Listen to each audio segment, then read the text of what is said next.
Hi friends, welcome to Uma kitchen. இன்றைக்கி நம்ம முருங்கைக்காய் தேங்காய் பால் குழம்பு வைக்க போகிறோம். அதுக்கு தேவையான பொருள் சொல்கிறேன். நான் ஒரு 10 பூண்டு பல் எடுத்து பொடியை நறுக்கி வச்சுருக்கேன். ஒரு 3 தக்காளி நறுக்கி வச்சுருக்கேன். ஒரு புடி அளவுக்கு சாம்பார் வெங்காயம் எடுத்து நறுக்கி வச்சுருக்கேன். தேங்காய் பால் அரை முடி தேங்காய் எடுத்து ஃபஸ்ட்டு பால் எடுத்து தனியாக வச்சுருக்கேன். ரெண்டாவது அரைச்ச பால் தனியாக எடுத்து வச்சுருக்கேன். கொஞ்சம் கடுகு எடுத்து வச்சுருக்கேன். தேவையான ஒரு எண்ணெய் சேர்த்துக்கலாம். 1.5 ஸ்பூன் தனியாத்தூள் எடுத்து வச்சுருக்கேன். 1/2 ஸ்பூன் சோம்புத்தூள் எடுத்து வச்சுருக்கேன். 1.5 ஸ்பூன் குழம்பு மிளகாத்தூள் எடுத்து வச்சுருக்கேன். 1/2 ஸ்பூன் வெறும் மிளகாத்தூள் எடுத்து வச்சுருக்கேன். கொஞ்சம் கருவேப்பிலை கொத்தமல்லி எடுத்து வச்சுருக்கேன். கொஞ்சம் புளி ஊற வச்சுருக்கேன். இப்போ எப்படி செய்கிறதுன்னு பார்க்கலாம்.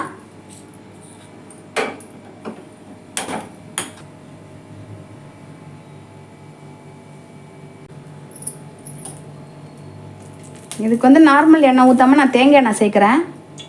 தேங்காய் எண்ணெய் சேர்த்தா நல்லா டேஸ்ட்டாக இருக்கும். அதுக்காக நான் தேங்காய் எண்ணெய் சேர்க்குறேன். எண்ணெய் ஊற்றிருக்கேன். எண்ணெய் சூடு ஏற்ற நம்ம கடுகு சேர்த்துக்கலாம். ஒரு 1/2 ஸ்பூன் கடுகு சேர்த்துக்கிறேன்.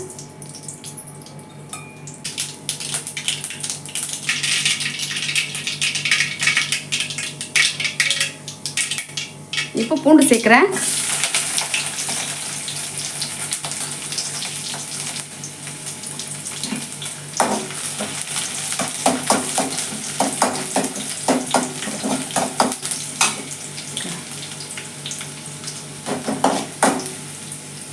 இப்போ வெங்காயம் சேர்த்துக்கிறேன்.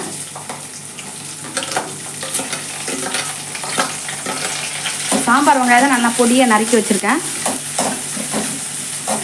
இந்த குழம்புக்கு சாம்பார் வெங்காயம் நல்லா டேஸ்ட்டாக இருக்கும்.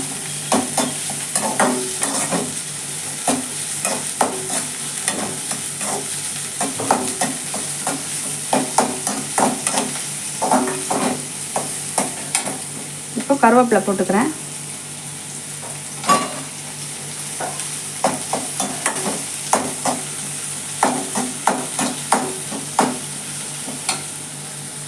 சோம்பு தூள் சேர்த்துக்கிறேன்.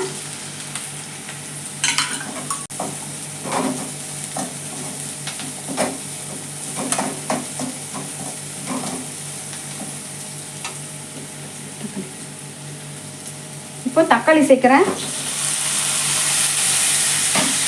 நான் ஒரு 2 தக்காளி எடுத்து நறுக்கி வச்சுருக்கேன்.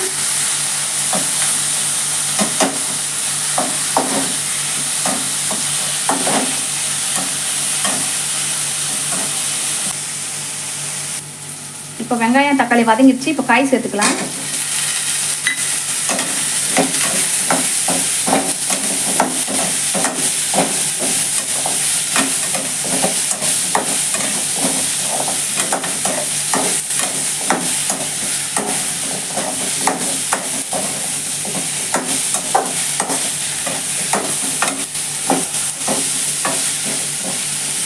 இப்போ மசாலாலாம் சேர்த்துக்கலாம். வெறும் மிளகாத்தூள் சேர்க்குறேன். குழம்பு மசாலா சேர்க்குறேன். இப்போது தனியாத்தூள் சேர்க்குறேன். கொஞ்சமாக மஞ்சள் பொடி சேர்க்குறேன். லைட்டாக நம்ம வதக்கிட்டு இப்போ ரெண்டாவதாக எடுத்து வச்ச பால் தேங்காய் பால் நான் இதில் சேர்க்க போகிறேன்.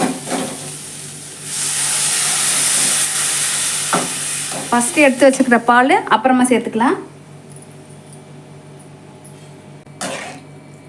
இது அப்படியே ஒரு 10 நிமிஷம் கொதிக்கிட்டோம். காயெல்லாம் நல்லா வேகட்டும். இப்போ தேவையான உப்பு சேர்த்துக்கலாம். நான் ஒரு 1/2 ஸ்பூன் உப்பு சேர்க்குறேன்.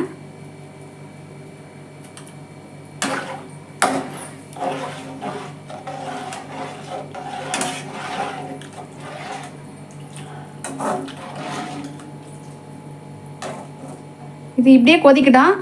நம்ம ஒரு 10 நிமிஷம் கழிச்சு பார்க்கலாம்.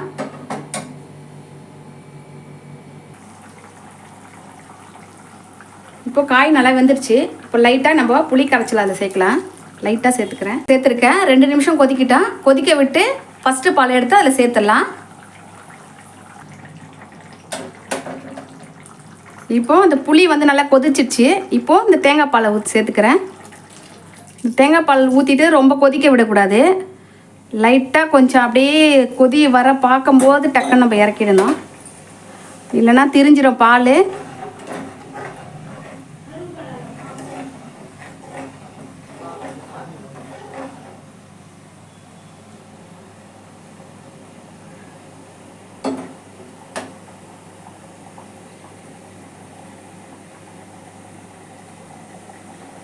இப்போ லைட்டாக கொதிக்குது.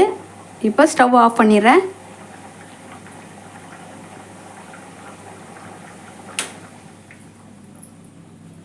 கொத்தமல்லி சேர்த்துக்கலாம்.